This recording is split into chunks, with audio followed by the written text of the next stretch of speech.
Les débats avec vous en ce lundi 8 novembre, avec aujourd'hui Jeannie Leroy. Bonjour, vous êtes chroniqueur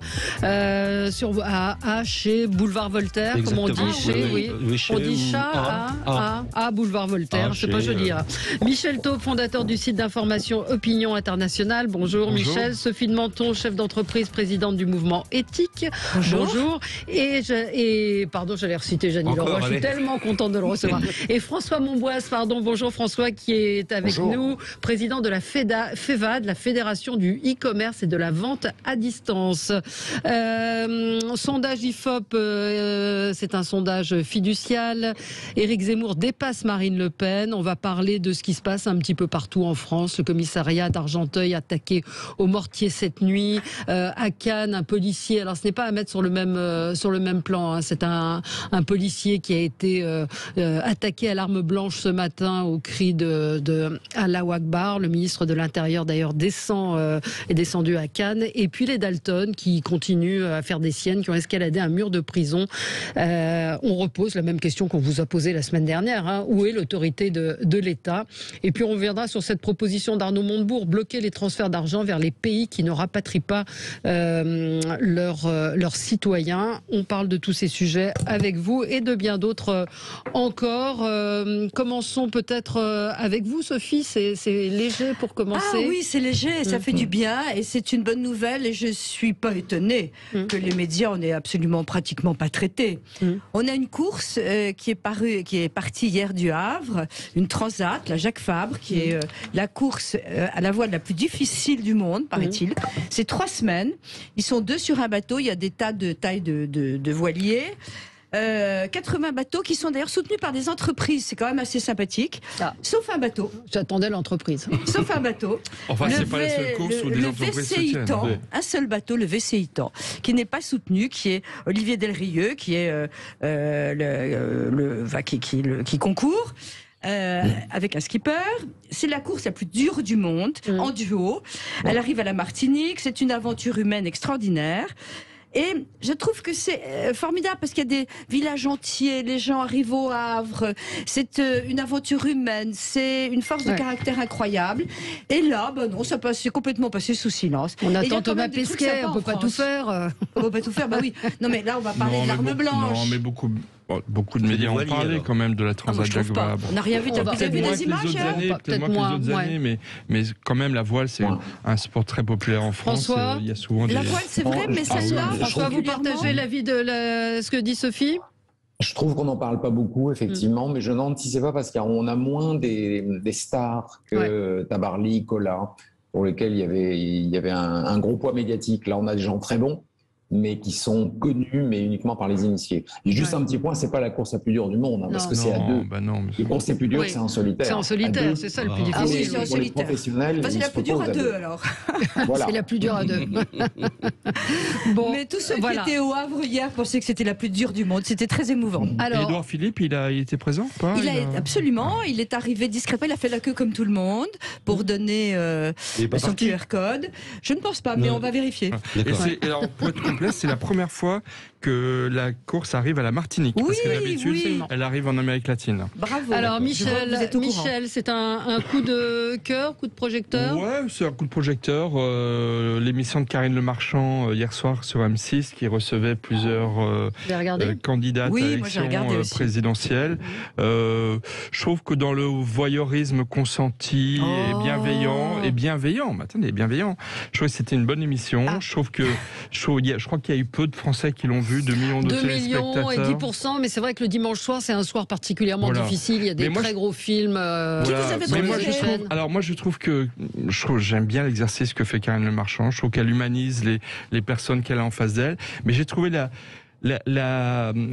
plus conviviale, la plus sympa, c'était Marine Le Pen. Parce que franchement, franchement, c'est incroyable. Elle vit en colocation avec une amie d'enfance qu'elle a accepté d'héberger parce qu'elle avait eu, je crois, des grands problèmes de santé personnelle. Et franchement, je trouve ça très sympa. Pas dans un squat. Et elles vivent en colocation. 2 nanas vivent en colocation et une d'entre elles s'appelle Marine Le Pen. Et je trouve que à côté Valérie Pécresse et Hidalgo, ça faisait bonne bourgeoise, bien sympa. Rachida était géniale. Voilà. Mais là, je parle des candidates avec son présidentiel. Ah oui, d'accord. Je compare les trois.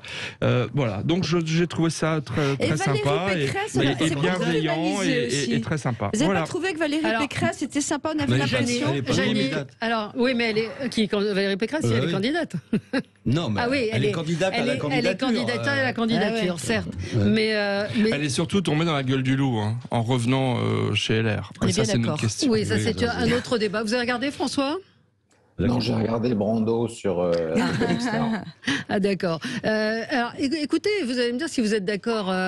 Karine Le Marchand était invitée dans l'émission de France 5, c'est à vous, et elle s'est un petit peu énervée face à Anne-Elisabeth Lemoine.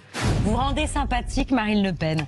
Vous contribuez. Mais pourquoi vous posez la question pour Marine Le Pen et pas pour Valérie Pécresse? Elle vient à la question. Non mais pourquoi toujours les mêmes? Pourquoi les journalistes, vous me demandez, est-ce que vous n'avez pas peur d'humaniser Marine Le Pen? Pourquoi vous ne demandez pas, est-ce que vous n'avez pas peur de les rendre sympathiques? Anne Hidalgo? Est-ce que vous les rendez toutes sympathiques? Il va falloir peut-être se dire que les journalistes aussi sont peut-être responsables aussi de cette défiance qu'on a vis-à-vis des politiques, à trop vouloir tout le temps les caricaturer.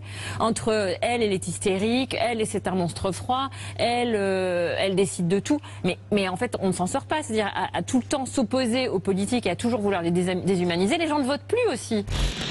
Ouais. Moi, je suis d'accord avec Karine Le Marchand. Et encore une fois, je trouve que les postures de vie ou les profils de vie, pardon, de ces femmes, encore une fois, entre Anne Hidalgo, Valérie Pécresse, qui sont très classiques, bourgeoises classiques, Marine Le Pen, elle a un côté un petit peu rock'n'roll, qui est voilà, c'est une réalité. Après, moi, je voterai jamais Marine Le Pen, mais ça ne m'empêche pas de dire que Marine Le Pen, c'est une femme qui a l'air très sympa et très. Ne craignez pas d'humaniser Marine Le Pen comme si c'était une bête sauvage. Oui, non, mais c'est exactement la question qu'on vous pose. Nous recevons à Éthique, Mouvement Patronal, on reçoit tous les candidats, déclarés ou pas, et je reçois Éric Zemmour parce qu'il y a un phénomène de société intéressant et je veux savoir ce qu'il pense. C'est uniquement sur l'angle entreprise. Et je suis sidérée d'avoir des réactions. Vous avez l'humanisé, vous allez lui donner. C'est extraordinaire parce qu'on demande aux journalistes ou aux gens qui sont neutres de ne pas recevoir certains, alors que le fait de ne pas les recevoir est une opinion politique, déjà. Et je suis désolée, Karine Le Marchand a raison. Marine Le Pen aime les chats, est plutôt sympathique. Et ben voilà. Allez, on marque une pause et on se retrouve. François, vous direz un mot, on marque une pause. C'est le journal, on est un petit peu en retard, il est bientôt 11h. Mais on y revient dans un instant avec vous. À tout de suite. Avec vous sur Sud Radio, avec Michel Taube, fondateur du site d'information Opinion Internationale, fondateur d'Ensemble contre la peine de mort, Sophie de Menton, chef d'entreprise, présidente du mouvement éthique, Jeannie Leroy, chroniqueur à Boulevard Voltaire, et François Monboisse, président de la FEVAD, la Fédération du e-commerce et de la vente à distance. On va revenir sur le sondage, dernier sondage IFOP, avec Éric Zemmour qui dépasse Marine Le Pen, avec un Emmanuel Macron qui est tout de même largement au-dessus. Arnaud Montebourg qui propose de bloquer les transferts d'argent vers les pays qui ne veulent pas rapatrier leurs ressortissants, que la France veut expulser bien évidemment. Et puis Cannes, attentat ce matin, visiblement on n'a pas encore de détails, mais ça semble être un attentat contre un policier, une agression au couteau. Et puis on reparlera des Dalton, du commissariat d'Argenteuil attaqué au mortier hier, de tous ces sujets avec vous. On évoquait l'émission de Karine Le Marchand, l'humanisation entre guillemets des femmes politiques et de Marine Le Pen en particulier. François Monboisse, vous vouliez réagir? Pas sur l'émission, parce que comme je vous le dis, je ne l'ai pas vue, mais sur la réaction du service public face à que ça soit Zemmour ou Le Pen. Je ne sais pas si vous vous souvenez, il y a un mois, il y a eu une gaffe sur France Info d'un journaliste qui a dit « Mais non, de toute façon, Zemmour, nous, on n'a pas le droit de l'inviter ». Et donc, c'est un peu l'attitude du service public de considérer que Zemmour, Le Pen, on ne les invite pas, ce sont des personnages différents, avec cette ambiguïté toujours, est-ce que le RN est un parti républicain ou pas? Et on tourne autour du pot depuis des années là-dessus. Ouais. Et c'est un peu dommage, je trouve, le service public et cet ostracisme. Oui, parce que la question, est-ce que vous ne rendez pas Marine Le Pen sympathique? Effectivement, elle a eu raison, Karine Le Marchand, de réagir comme ça. Elle a parfaitement raison. Jeannie, c'est un coup de cœur ou un coup de gueule? Je ne sais pas de quoi vous allez parler. Pour Anne Hidalgo? Non. C'est la seule qui... Je vous connais un peu, Jeannie, je sais que vous êtes taquin. Donc c'est quand même la seule personnalité, ou une des rares personnalités qui s'est rendue à la COP26 en train. Oui, c'est vrai. Attention, vrai. Admiration. C'est vrai, admiration contre. Bon, oui. Et d'un autre côté, il faut qu'elle se rattrape un peu. C'est une honte. 400 jets. C'est le salon de l'aviation. C'est une honte. Parce qu'il s'arrange pour faire la COP26 à un endroit où il est impossible d'aller autrement qu'en avion. Je veux dire, ils nous embêtent avec le télétravail. On n'avait pas le droit d'avoir un seul salarié de nos boîtes. Ils n'ont qu'à faire la COP en télétravail. Et comment elle est allée à Brive ce week-end? Je ne sais pas. Et comment elle est revenue? En TER? Non, mais elle essaye de... Oui, vous ne pensez pas que c'est aussi de la com? Alors c'est bien, c'est vertueux, bien sûr. Oui, bien sûr, elle fera ses meetings à la bougie, etc. Voilà. François, vous qui êtes... Non, Brive, c'est en train, c'est le train des libraires qui part de Paris. Je ne suis pas sûre qu'elle soit partie avec eux, mais peut-être. Vous vouliez parler, vous aussi, des écolos. Oui, parce qu'il y a eu une manifestation ce week-end contre des retenues d'eau dans les Deux-Sèvres. Parce que depuis que l'agriculture existe, les agriculteurs font des barrages, des retenues d'eau, et c'est d'autant plus important avec les changements climatiques, puisqu'il pleut souvent au printemps et pas du tout en été. Donc il y a des projets sérieux menés avec le ministère de l'Agriculture de faire des retenues d'eau un peu partout, et il y a des gens qui sont contre. Ouais. Il y a des gens qui s'opposent à ces retenues. Alors le seul argument qui est valable, c'est qu'ils veulent que l'eau soit partagée par tout le monde. Bon, ça doit être faisable. Mais c'est dire qu'il ne faut pas retenir l'eau, c'est pas bien. Et ils ont saccagé une retenue d'eau. Mais pourquoi c'est pas bien? Qu'est-ce qu'il y a de pas bien? Parce que ça empêche l'eau naturellement d'aller dans les nappes phréatiques. Or, le ministère de l'Agriculture a mesuré, les nappes phréatiques ne baissent pas. Et c'est vraiment idiot. Ouais. C'est vraiment complètement idiot. Et c'est comme à Cévennes. Souvenez-vous, Cévennes, c'était ça. C'était une retenue d'eau pour des agriculteurs. Et il y a eu une ZAD, et il y a eu un mort, et on a arrêté le projet. Enfin, c'est impressionnant, je trouve, de bêtises d'empêcher ces retenues d'eau. Oui, non, c'est... Ouais, mais c'est pour ça que, pour revenir à Anne Hidalgo, c'est quand même un petit peu démagogique aussi comment dire, c'est très bien qu'elle y soit allée en train, mais on voit bien que quand même très souvent, il y a des contradictions entre des enjeux écologiques et des enjeux sociétaux, humains, économiques. Enfin là, les agriculteurs, c'est pas que économique, c'est humain. C'est quand même des agriculteurs, c'est des vies entières qui sont menacées par ces choix écologiques. Donc peut-être, pour revenir sur Hidalgo, ce qu'il aurait fallu, c'est que la COP26 exige au moins de tous les Européens qui viennent en train. Voilà. Mais à ce moment-là, il ne faut pas le faire à Glasgow, parce que c'est un endroit... en train à Glasgow, c'est difficile. C'est sûr que Biden ne pouvait pas venir en train. Comment elle a fait, Anne Hidalgo? Non, mais est-ce qu'on ne pouvait pas faire une grosse partie? Elle a dû prendre le TGV jusqu'à Londres, et ensuite, je sais pas, jusqu'à Londres, et puis après, oui, c'est vrai. Je suis désolée, un congrès à distance, avec peut-être simplement les chefs d'État qui se déplaceraient éventuellement pour parler entre eux, mais la vidéo, on a toutes les techniques possibles. Là, c'est une aberration. Il en est sorti quoi, François Monboise, de cette COP? C'est pas fini. Ouais. Mais pour l'instant, ça a commencé? Ouais. Mais ça fait 10 jours. Anne Hidalgo, elle est juste pour la photo. Elle y allait, elle s'est fait prendre en photo, elle est repartie. Elle devait aller à la Brive, elle ne pouvait pas tout faire. Non, mais c'est l'utilité de ces COP tous les ans. C'est ça, c'est ça. Effectivement, Sophie a raison, on pourrait faire des réunions téléphoniques, ça ne sert à rien de faire toutes ces COP régulièrement. Surtout quand les gros pays n'y sont pas, enfin les plus gros pollueurs n'y sont pas. Je voulais avoir votre avis sur la décision de Thomas Soto de quitter l'émission politique Élysée 22 qui est diffusée sur France 2, puisqu'on a appris qu'il était... Il sort pas loin, il sort avec la conseillère en communication du Premier ministre. Et donc, son émission, il ne présentera plus l'émission. Il y a débat, Élysée 22. Moi, je trouve ça normal. Moi, je trouve ça pas normal. Pourquoi? Les femmes qui étaient... Voilà, donc il y a eu Béatrice Schoenberg, il y a eu Audrey Pulvar, il y a eu un certain nombre de femmes qui ont... des femmes avec des hommes de pouvoir à un niveau incroyable. Je veux dire, c'est complètement autre chose.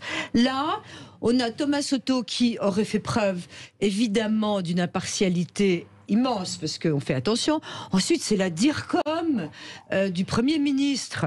Je veux dire là, excusez-moi. C'est un poste important. Quoi. Non, mais c'est important, certes. Je ne veux pas minimiser son poste. Mais vous savez bien que la DIRCOM, elle côtoie plus le Premier ministre que beaucoup de ses conseillers. Au lit de lui susurrer, voilà ce que tu vas dire. Je veux dire, il ne faut pas exagérer.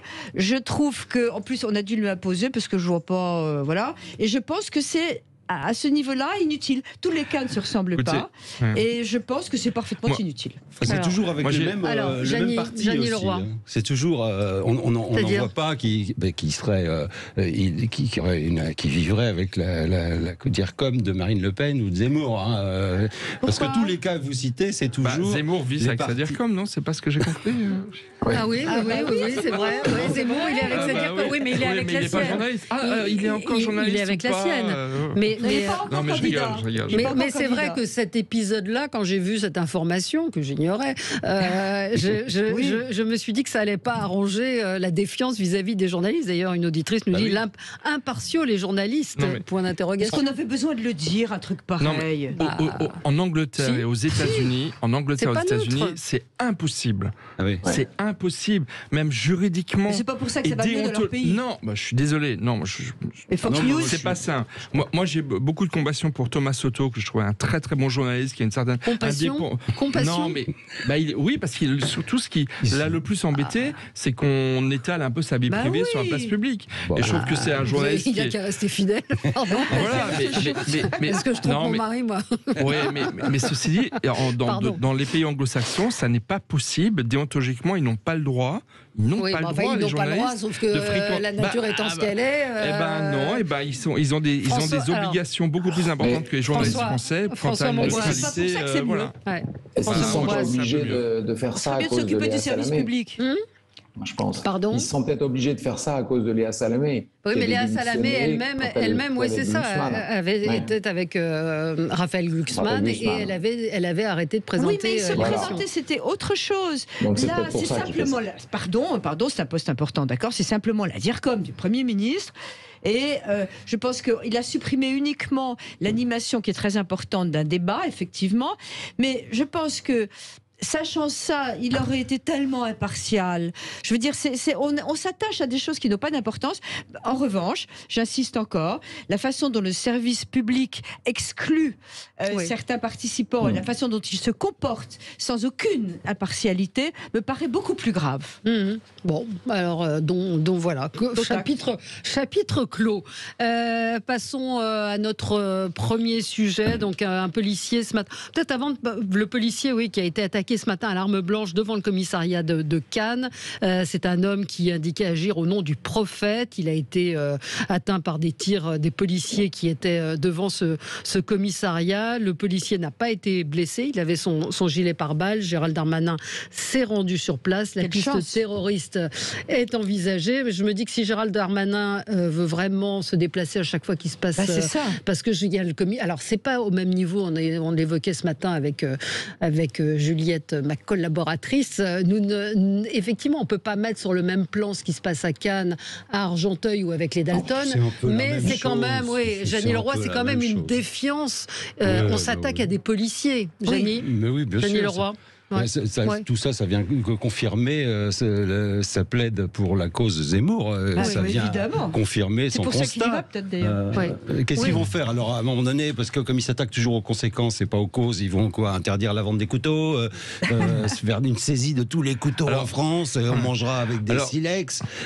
C'est dangereux, le silex. Si le criminel ou l'auteur de ces faits n'est pas requalifié en malade psychiatrique, qui a des circonstances atténuantes de cet ordre-là, c'est un attentat terroriste, point barre. C'est-à-dire de commettre, que ce soit sur un policier, sur un curé, sur un commerçant, sur une femme, sur un homme, quel qu'il soit, une tentative de meurtre en criant Allahu Akbar ou en les paroles du prophète, pour moi c'est un attentat terroriste. Et en fait, c'est pour cela effectivement que les Français vivent dans la crainte et effectivement, comme vous le disiez, ce genre de faits divers, non, de faits politiques. font le jeu d'un Éric Zemmour. Alors, et c'est pour cela qu'il est si populaire. Alors, est-ce que François peut intervenir? Il est à distance, donc c'est plus compliqué. François Monbois. Juste deux choses. Moi, je pense que si Darmanin va là-bas, c'est pour manifester sa solidarité et là, sa compassion, pour le coup, avec le personnel. Donc, je pense que c'est bien. Oui, mais pourquoi il ne va pas à Argenteuil? Pourquoi il va pas à Argenteuil? Il n'est pas là pour faire de la compassion, il est là pour éviter que ce genre de truc arrive. On s'en fout de la compassion. C'est important de se montrer. Par contre, et c'est lié au point précédent, moi, ce qui m'a choqué, c'est hier soir de voir les avocats de Salah Abdeslam venir s'expliquer pour la première fois pendant un quart d'heure sur le service public, à 8h. Oui, je n'ai pas vu ça. Bah si, ils étaient sur la 5, on nous a dit avec grand tambour et trompette que pour la première fois, ils s'exprimaient. Franchement, alors que le procès est en cours. Un tout petit mot quand même, vous avez dit fort justement qu'il ne fallait pas à chaque fois dire que c'était psychiatrique. D'un autre côté, ce n'est pas une excuse, mais c'est quand même très souvent des fous. Et je veux dire qu'ils ont saisi ça.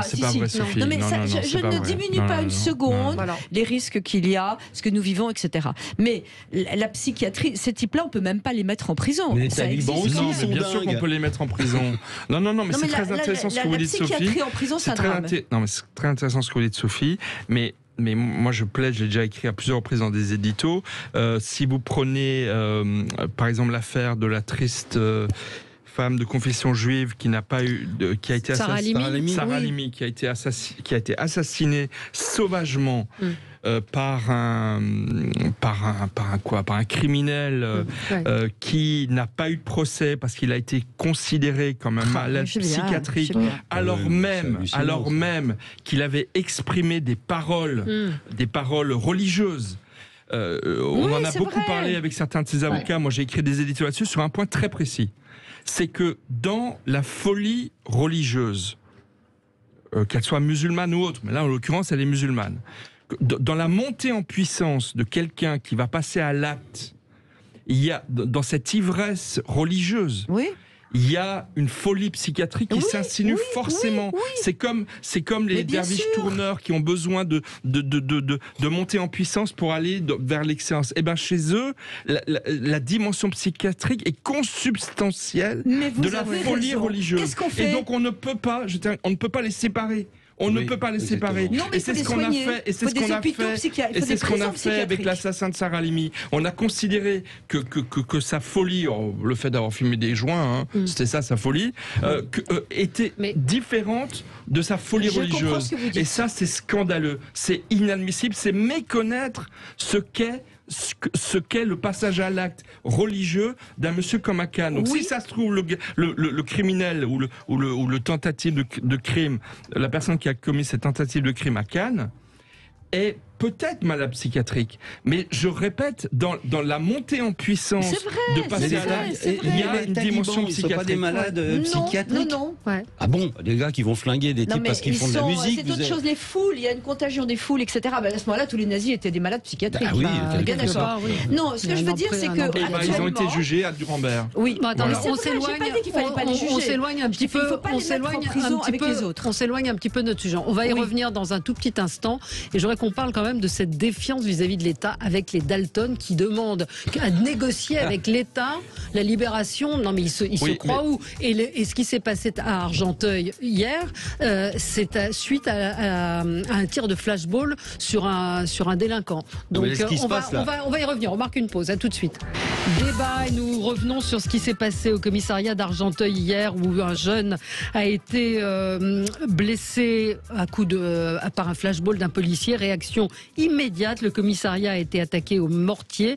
Et puis les Dalton, donc ces 4 individus qui terrorisent la ville de Lyon en faisant des rodéos sauvages. On en avait parlé la semaine dernière puisque l'un d'entre eux, interpellé, a été condamné à 8 mois de prison avec sursis et une amende de 100 €. Bien ce week-end, ils sont allés au pied de la prison de Lyon-Corbas.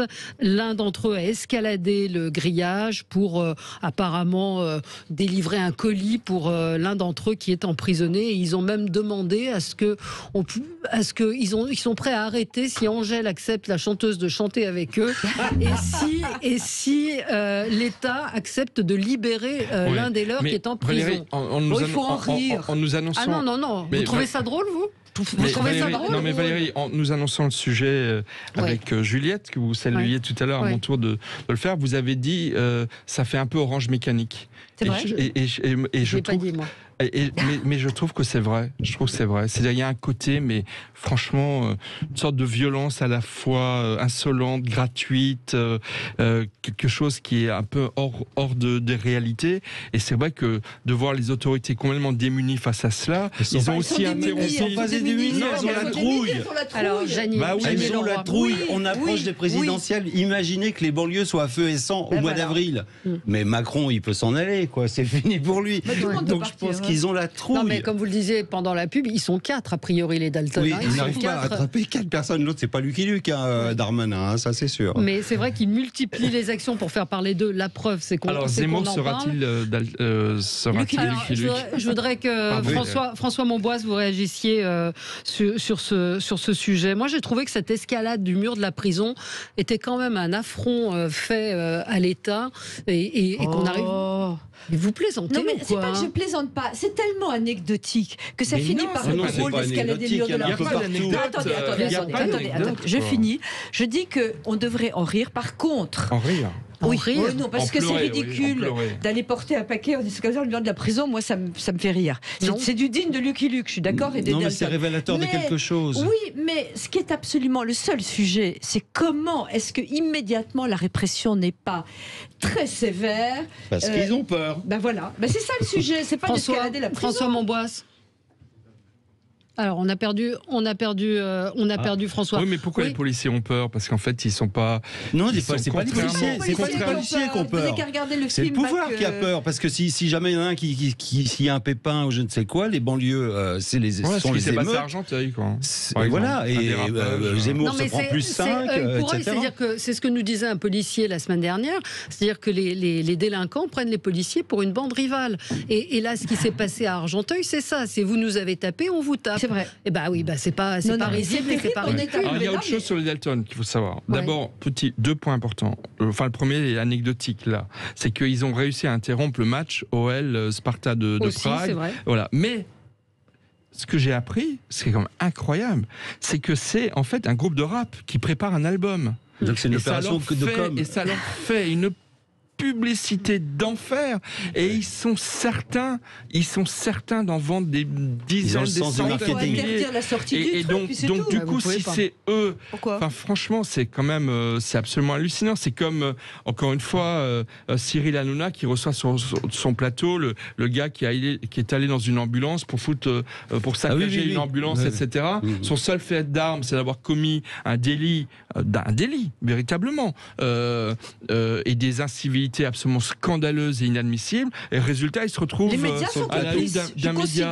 Donc effectivement, si les Dalton se font leur publicité pour un futur album, franchement c'est scandaleux, quoi. Ouais. Les gens sont un petit peu choqués par vos propos. Stéphane vous dit: Sophie, on a déjà évité des drames avec ces crétins en moto, alors est-ce que vous allez rire quand il y aura un mort? C'est extrêmement dangereux. Non, je disais que la façon, ce qu'on décrit avec des mômes ou pas d'ailleurs, à moto, qui font des rodéos, l'escalade. C'est pas des mômes, ce ne sont pas des mômes. Si vous voulez, non, mais je retire le mot. Arrêtez de dire mômes. C'est pas des vieux non plus. C'est pas des gamins. Non, mais mômes, ça veut dire quelque chose. Non, d'accord. Donc, il y a malheureusement beaucoup de jeunes dans ces banlieues qui réagissent, et c'est très grave.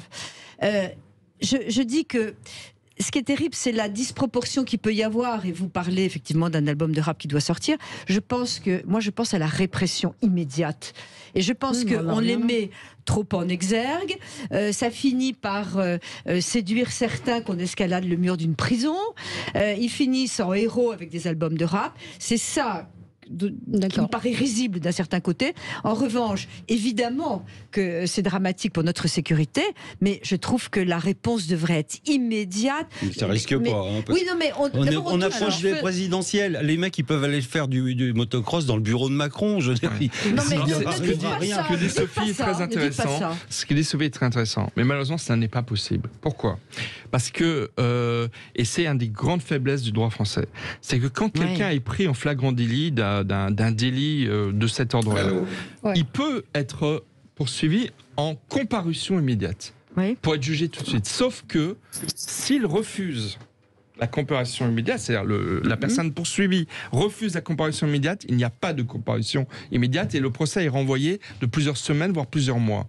Et ce qui est incroyable, c'est qu'aux Pays-Bas, par exemple, ils ont réussi à faire baisser fortement la délinquance. Pourquoi ? Parce qu'ils ont multiplié les petites peines de prison ferme, immédiatement décidées, sans possibilité pour le prévenu de refuser. Et donc, ils ont fait plein de petites peines. Et ça a été extrêmement dissuasif. Fonction que la justice française ne remplit plus. Alors, donc, ça ne relève pas de tout de suite. Ça ne relève pas de la police, ça relève de la justice. J'ai compris. Et la justice ne fait pas son boulot. Le garde des Sceaux est justement à la limite, parce qu'on est en campagne électorale. Pourquoi est-ce que le garde des Sceaux ne prend pas immédiatement ce type de mesure qui serait acceptée par la population française ? Moi, je pense également. Dupond-Moretti, c'est l'idole des délinquants. On a retrouvé même des sachets de drogue, de cocaïne, je crois, il y avait l'effigie de Dupond-Moretti sur les sachets. Mais si. Bon, mais après, la justice est indépendante, les magistrats sont indépendants, mais c'est vrai qu'il pourrait, Dupond-Moretti, envoyer une note au parquet. Allez, on marque une pause, on a retrouvé François Monbois et on vous entendra sur le sujet. À tout de suite. Sud Radio. On est ensemble sur Sud Radio jusqu'à midi avec vous. François Monbois, on avait perdu la connexion avec vous donc sur ces défis, cette défiance vis-à-vis de l'autorité des forces de l'ordre. Qu'est-ce que ça vous évoque ? Je crois que c'est vrai. Enfin, la défiance. Revenons à l'exemple que j'avais donné précédemment sur l'impunité vis-à-vis de la justice, des faucheurs volontaires, des militants de Greenpeace. Ce week-end, les militants de Greenpeace qui avaient peint en vert un avion sur un tarmac, la procédure a été annulée pour vice de forme. Et donc, aussitôt, les avocats de Greenpeace ont dit ça prouve bien que finalement, on avait raison. Les faucheurs volontaires sont systématiquement relâchés. Ouais. Et donc, ils continuent. Donc là, il y a des gens, et les gens qui ont saccagé les retenues d'eau dont je parlais ce week-end, je crois qu'il n'y en a pas eu un d'arrêté. Ouais. Donc effectivement, là, il y a un problème d'autorité de la police que je mets... D'une manière générale, effectivement, on parle de, de certains délinquants, mais c'est à plein de niveaux, de l'État. Ouais. Et sur le banc moto, pour revenir sur Brando dont je parlais, faut quand même, c'est quand même vieux comme le monde, ces histoires-là. Ouais. Souvenez-vous de L'équipe est sauvage. Oui. Les vieux films américains avec James Dean, vous avez des bandes en moto qui sèment la terreur. Donc je pense qu'il faut que la police, protège les gens. Je suis d'accord. Et là où les Dalton sont malins, c'est qu'ils essaient de jouer la complicité des gens en faisant des choses plutôt sympathiques. Et comme on est dans un pays où les gens préfèrent être les voleurs que les gendarmes dans les cours d'école, ça marche. Et les médias jouent avec ça, je suis d'accord. Je crois que c'est Sophie qui l'a dit. Ouais. Les médias, en invitant systématiquement les frères du délinquant ou la petite copine du meurtrier, profitent de ça. Parce que ça fait de l'audience. Donc c'est pas facile, hein. Non, c'est sujet compliqué et une ambiance effectivement qui fait qu'on comprend aussi le succès d'Éric Zemmour qui aborde ces sujets sans aucun tabou. On arrive quand même à sanctionner des milliers d'automobilistes parce qu'ils roulent à 53 au lieu de 50. Moi c'est 30 maintenant à Paris. Comment à Paris c'est 30. Ou à 33. Pour votre idole Anne Hidalgo. Et là il y a 4 gugus auxquels il n'arrive pas à... C'est incompréhensible. C'est surréaliste. Ouais. Moi, je voulais vous demander, en demandant à François Monbois, vous dites que les avocats de Salah Abdeslam sont passés à la télévision hier, c'est ça ? Sur la 5, oui, vers 8h du soir. Moi, honnêtement, chacun a une liberté d'expression, mais moi, ça me choque, quoi. Ça me choque profondément. Surtout que le procès est en cours. Non, mais c'est pas tellement ça. C'est pas tellement ça. C'est que d'un point de vue purement moral, quoi. Ce très long procès qui va durer 9 mois. Écoute les yeux de la terre. Il y a des moments pour chacun des parties du procès. Là, on vient à peine d'entendre les victimes. Ça a été horrible. Ça a été des tragédies, voilà. Et les avocats des poursuivis, des criminels poursuivis ou présumés criminels, le temps va venir. Il va venir dans 3-4 mois. Et je pense que ça va être très dur à vivre, très très dur, d'entendre les avocats, d'une part les prévenus eux-mêmes et les avocats s'exprimer. Je pense que les Français vont en entendre des vertes et des pas mûres. Et en plus, on sera très très proche de l'élection présidentielle. Et moi, j'ai depuis le début une grande crainte avec ce procès. Bien sûr qu'il y a un besoin de justice justice. Et bien sûr que les victimes ont besoin d'une parole publique pour essayer peut-on faire le deuil de ce qui s'est passé. C'est très difficile, mais je pense qu'on va vivre des heures et des journées et des semaines très très dures quand on va entendre les prévenus et leurs avocats s'exprimer. Mais d'apprendre que les avocats commencent déjà à s'exprimer, franchement, moi ça me fait mal au cœur et je trouve cela. C'était l'émission de Karim Rissouli, c'est ça ?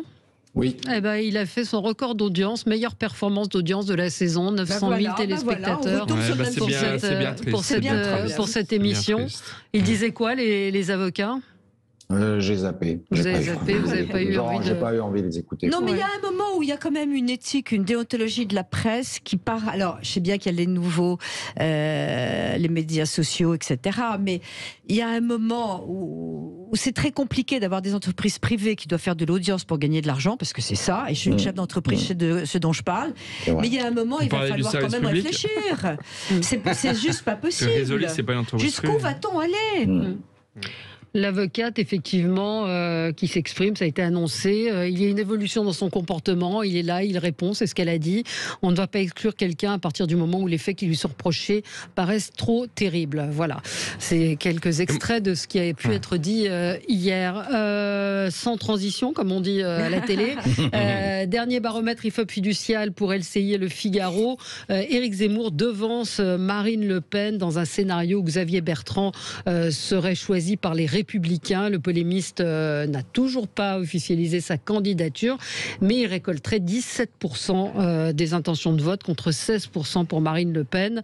La majorité donc ça fait quand même, ce qu'il faut aussi retenir de ce sondage, c'est qu'il y a quand même 35% des gens qui votent pour une droite plutôt extrême. Alors, excusez-moi Valérie, mais 1% pour un sondage, quand on sait ce qui s'est passé en France, aux États-Unis... C'est pour ça que je n'ai pas commenté ce 17%, je commente le 17 plus 16, qui fait 35% de Français qui disent vouloir voter plutôt à l'extrême droite, et que la gauche est assez dans les choux. Enfin, moi, j'ai l'impression qu'avec ces sondages pour le premier tour, on nous promène un peu parce que de toute façon, on sait très bien que Macron sera soit face à Marine Le Pen ou avec Zemmour, et on sait très bien que Macron va gagner.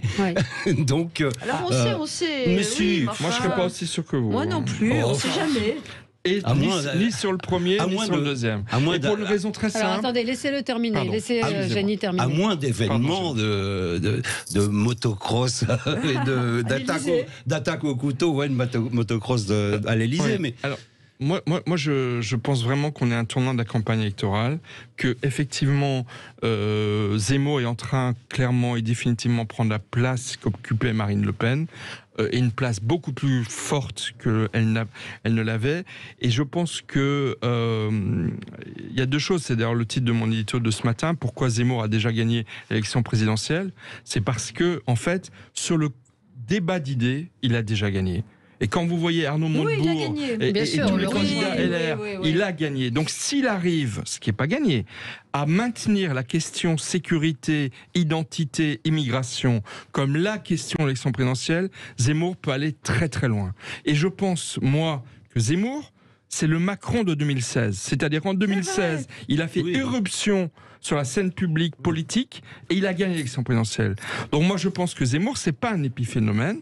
C'est pas un feu de paille, c'est pas qu'un phénomène médiatique, c'est un phénomène très profond et que ça, il peut aller très loin. Et donc du coup, effectivement, pour répondre à la question du sondage, Zemmour dépasse Marine Le Pen.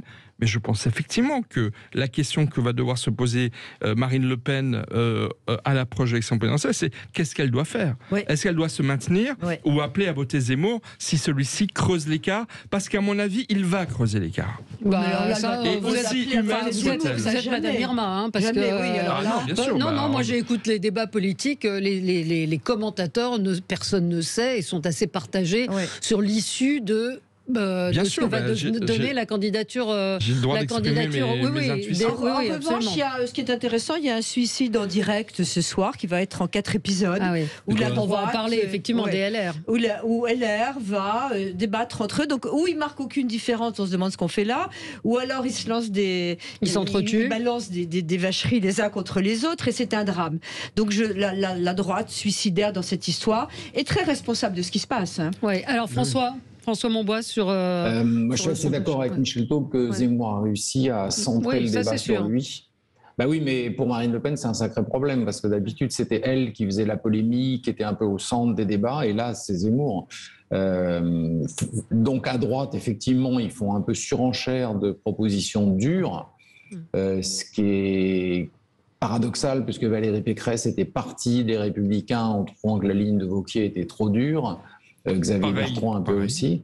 Et maintenant, ils sont tous en train de se rallier.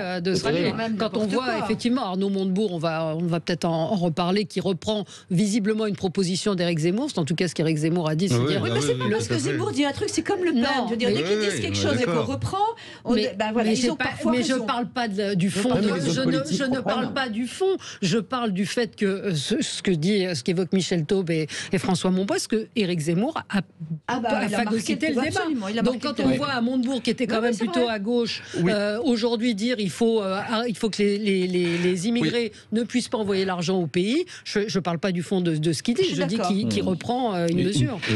Moi, je veux dire, pourquoi il a phagocyté le débat ? C'est ça, pourquoi il a réussi à le phagocyter ? C'est parce que je pense qu'on sous-estime, Emmanuel Macron le premier à sous-estimer la gravité de ce qui s'est passé en France depuis grosso modo 2012, avec la montée de l'islam radical, les attentats terroristes. Vous vous rendez compte tout ce qu'on a eu, des centaines de ces faits d'atteintes aux policiers, de personnes qui ont commis des propositions. Oui, mais la réalité, c'est que les Français en ont marre de tout ça. Et donc, en fait, c'est la rencontre entre un homme et une réalité qui est dans le cœur des Français. Les Français en ont marre de tous ces problèmes. L'enjeu, à la fin, au deuxième tour, l'enjeu, il est d'ailleurs, à mon avis, plus psychologique que politique. C'est-à-dire, il y a une lourdeur d'une partie de l'opinion qui est habitué à une espèce de ronron entre centre-gauche, centre-droit, centre-gauche, centre-droit. Non, des élites, la nature humaine a horreur de l'inconnu. Et je pense qu'il y a toute une... Même à Macron, il restait dans le... Justement, au contraire, il disait ni droite ni gauche, donc ni chaud ni froid. Donc formidable, ça maintient le ronron, quoi. Et je pense qu'il y a une part de l'opinion qui a une peur panique de l'inconnu. Quel que soit cet inconnu. C'était pas l'inconnu, Macron, on savait d'où il était. Éric Zemmour, c'est l'inconnu. Marine Le Pen, Macron, il a fait une très belle campagne dans son genre. Je suis désolée, on peut dire ce qu'on veut. Mais on ne vous demande pas de commenter la campagne d'Emmanuel Macron.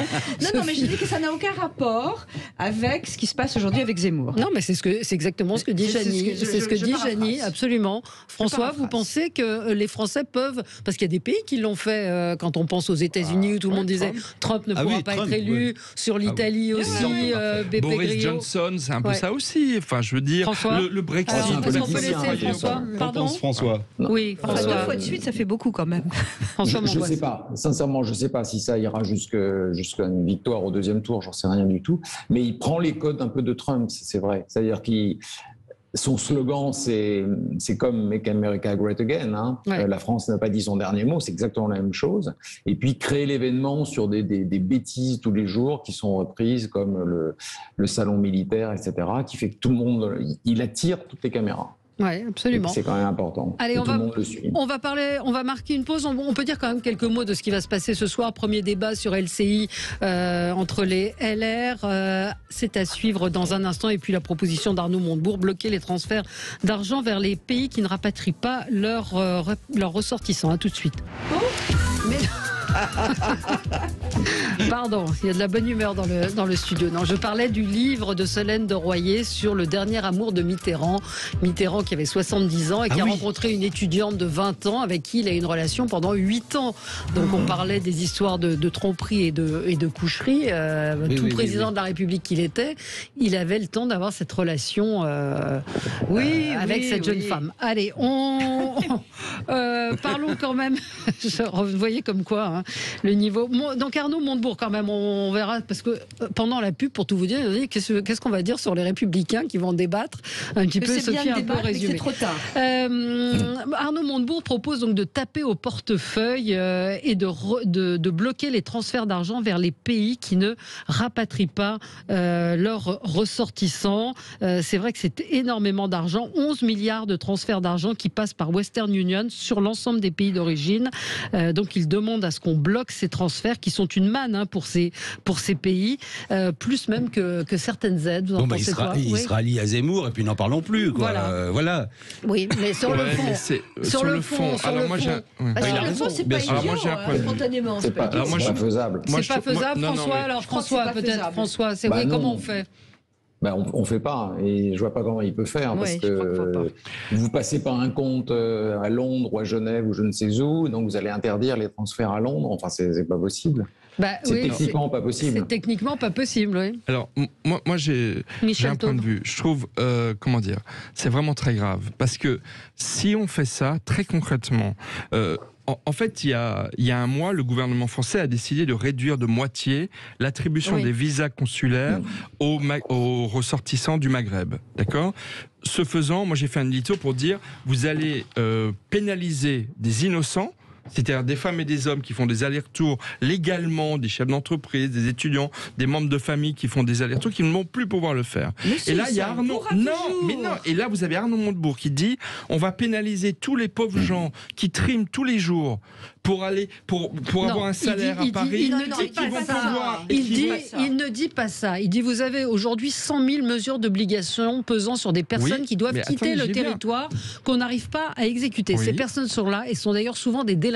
Donc ça concerne ces personnes-là. C'est pas eux dont je parle, Valérie. Oui, mais lui, il parle de cela. Donc on ne parle pas des autres, on parle de cela. Oui, On parle des gens qui sont sous le coup d'une obligation de quitter le territoire.